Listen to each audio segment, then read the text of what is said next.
Dr. Devi, and what we need is a leader who can have that conversation without the fear-mongering that comes with it, because we need to keep people safe.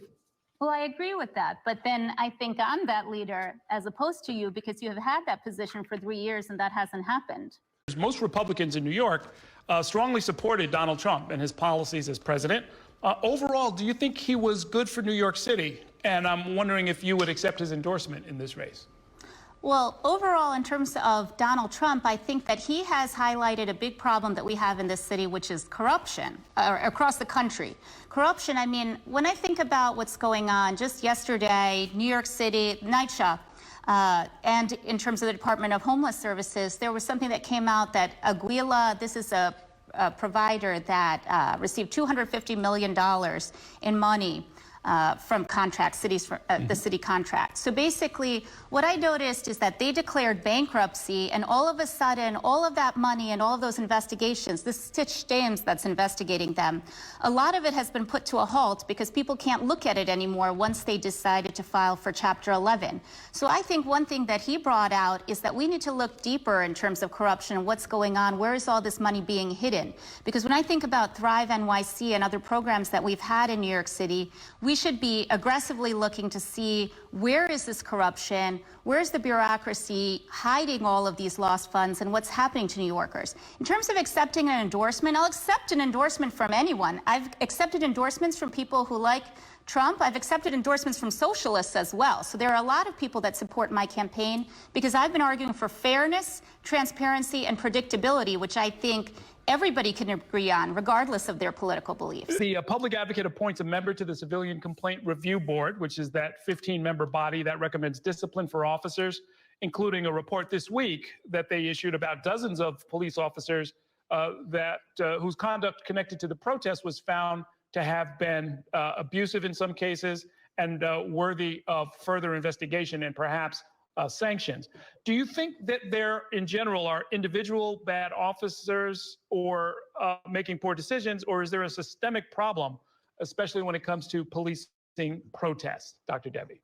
Well, I think that this is a very complicated issue. So first of all, there are individual bad actors. That's true anywhere. But then when there are systemic issues, I think that's the job of the public advocate to analyze and look to see if there are. So to me, I don't understand why when there's protests, you wouldn't have the unit where the police are on horses actually managing the protests. Now, my understanding is that the mayor could have deployed those units, and actually that might have kept things under better control. That's the riot control unit. So we might have avoided a lot of this if things were handled appropriately at that point. So to have so much mismanagement and then blame the last domino is, to me, ridiculous. But that's what I have seen time and time again in this administration, that there are so many factors. Even when I think of other incidences, let's say that situation where that repeat offender had attacked that elderly Asian woman on the street, people blame the doorman that didn't come to help her, but they didn't look at all the reasons. Why is this person out on the street in the first place? What were all the laws that were put into place to lead to this incident, or all the defunding and bail reform and everything else that led to this incident happening? Instead, they punished this doorman who was a bystander at that point. So I think the same thing should be looked at in terms of these incidents here. Of course, they have to be addressed, but we have to look at the whole picture. Dr. Devi. Well, in terms of working from home, first of all, I have been working throughout this entire pandemic, as have my employees for the most part. We've been treating sick patients. Many of us have gotten sick and infected with COVID, as have I. So that was not an option to really work from home, although we could have if we sacrificed the patients, which would have been a death sentence for them at that time. And now with the mandates, although we are all vaccinated, including me, I'm opposed to the mandates, not because I'm against the vaccine, but because I think it is difficult and divisive to New Yorkers. Now, I went to a city council, board of education, or education committee meeting on September 1st. I actually stayed longer than you did to testify at that thing, because the public is only allowed to testify at the end. And I foreshadowed that we would have this type of staffing shortage that we're seeing now in all of our key sectors, that we might have supply chain issues.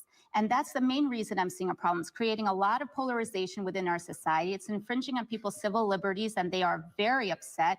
And it's creating a lot of divisiveness that we don't need while we're trying to get through this pandemic. I'm sorry. When you say infringing on civil liberties, what do you mean by that?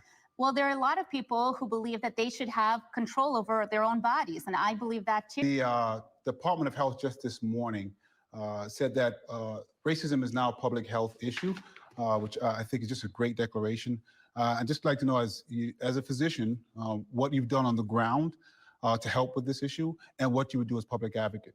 Well, as I mentioned, that was one of the first studies that I ever got involved with, addressing racism in the pain management area. So that was back in the 90s before people even really looked at this. And since then, I have taught generations of students, residents, trainees about how there are health disparities within that we need to address for not just race, although that was primarily that, but also in terms of income. Now, if I was elected to this position, then I would address this even further, not just in healthcare, but in all aspects of society. We have to look at this. Fairness is the most important thing to me in my platform. So yes, I agree it's a public health issue, but it is something that we need to look at in all aspects of our society.